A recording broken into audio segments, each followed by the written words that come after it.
नमः पार्वती पते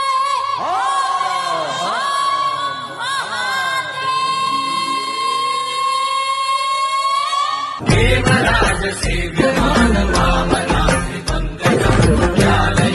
सूत्रमिन्दुशेखरं कृपाकरं नारदादि योगि वृन्द वन्दितं दिगम्बरं काशिकापुराधिनाथ कालभैरवं भजे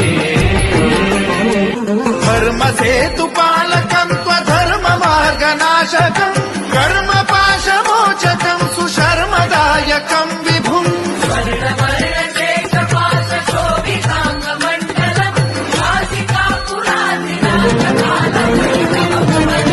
कालभैरवं भजे।